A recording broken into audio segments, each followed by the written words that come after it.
Welcome back to Proceu Tech. Today we're going to be talking about something that's a little different than what we usually talk about.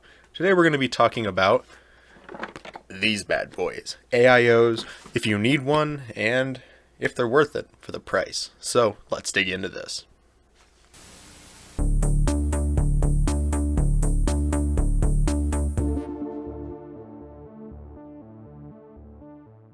Alright, so I've got three AIOs that we're actually going to go over today. First one we're going to go over is the Corsair H60. 120mm AIO with a single base that comes with basically a single fan. It's actually a pretty decent AIO for the money, and it's a pretty good starter AIO for those of you who are looking. Up next we've got the Corsair H115i Pro, a 240mm AIO, or excuse me, 280mm AIO from Corsair. And then finally we have the H150i. Doing some ASMR. Alright, so let's start off with the Corsair H60. Let's go ahead and open it up, do a quick unboxing. And this is what it looks like. It'll usually come with a fan as well, but I took the fan out and the fan is actually running in my system right now. So, as you can see, it doesn't really actually have all that much surface area. Compared to something like a stock Intel cooler, it definitely has more, but I mean, compared to some of the larger coolers like MHD 15s, this thing is pretty small in comparison. I'm just kind of forgetting how small it was.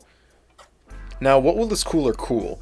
In my experience, I've used it with about 3 processors. I've used it with an i3 8350K overclocked to 4.9 gigahertz.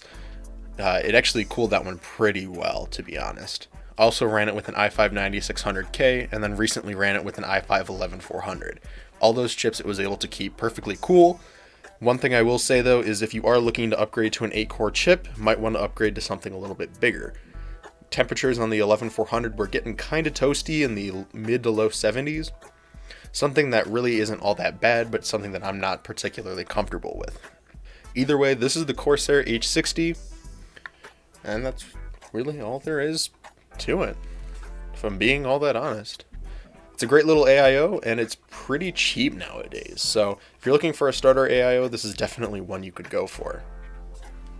Up next is the H115i Pro. This one, I have the fans in here. There you go. Much more radiator surface area this time. Cold plate is roughly the same size. However, geez, that's a little dusty. Let's go ahead and do this. It's this that you're more interested in. So looking at it right off the bat, it doesn't really look like much. It's just another AIO, to be honest. It also isn't really that bad. When you shake it, usually you'll hear water in the H60, or you'll hear air in the H60. Here it's just...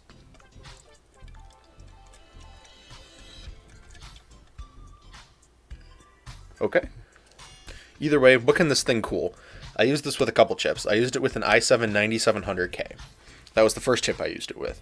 Ran excellently. Kept temperatures relatively cool. Second chip I ran it with, i9 9900K. Started running into a little bit of issues and some thermal throttling in certain areas. All in all, really not that bad of an experience yet. Used it with my i7 11700K.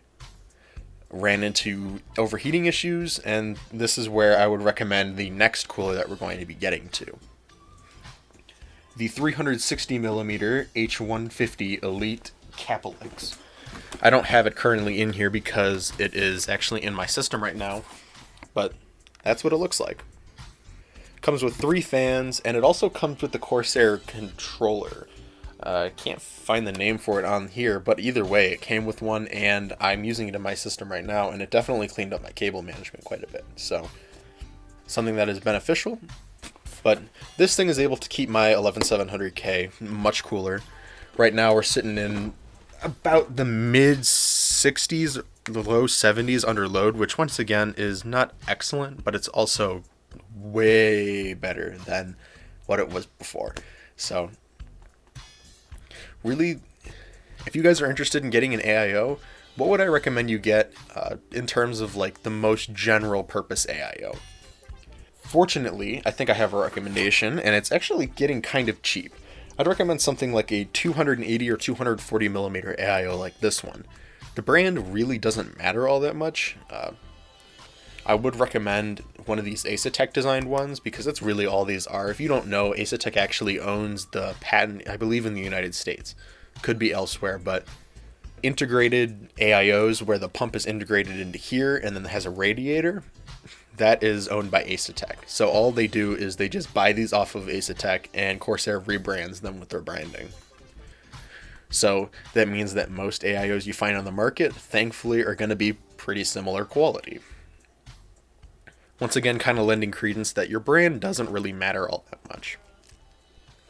Now, something like the Corsair H60 is something that I would recommend for probably most users if you're running something like a locked i5 maybe, or maybe even like the newer 65 watt i7s.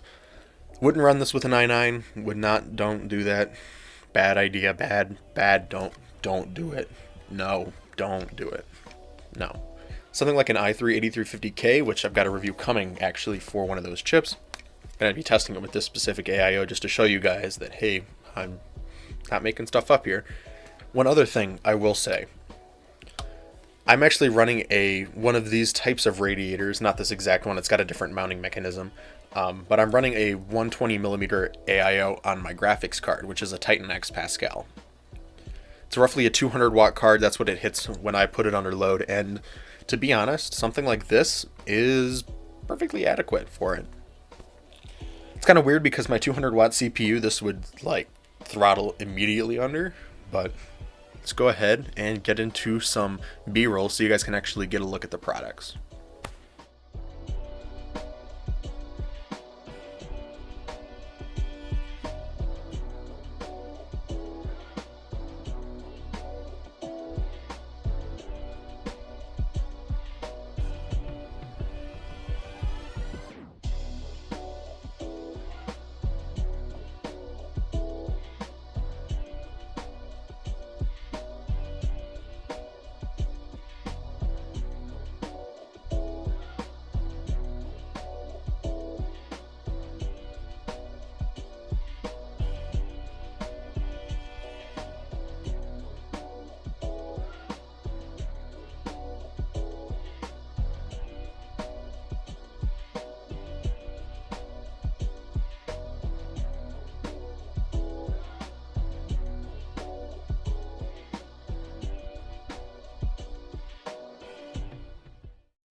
That's really all I had to say on this, though. Really, your cooler isn't as important as you probably think. Obviously, it helps with things like clock speed. It does matter, obviously, but at the end of the day, you're going to be perfectly adequate with something like a 240mm AIO. You don't need the 360. The only reason I got the 360 is just because I'm doing intense AVX workloads. That's my personal justification for it, but in reality, I just kind of wanted to buy it. It also was kind of expensive at $189, so that will kind of keep a lot of you guys away. Most of the time, I would recommend not spending any more than maybe about $120 on your CPU cooler. If your GPU needs some exotic cooling, that's where I would recommend putting all of your cooling focus on, because your CPU at the end of the day isn't as important for gaming as you probably think. So, really all I had to say on the matter, going with the 240-280mm AIO for less than $120 is definitely the way to go. But if you enjoyed, don't forget to leave a like and subscribe, and click the bell icon so you'll be notified about all our future uploads. Really all I have to say, so thanks for watching.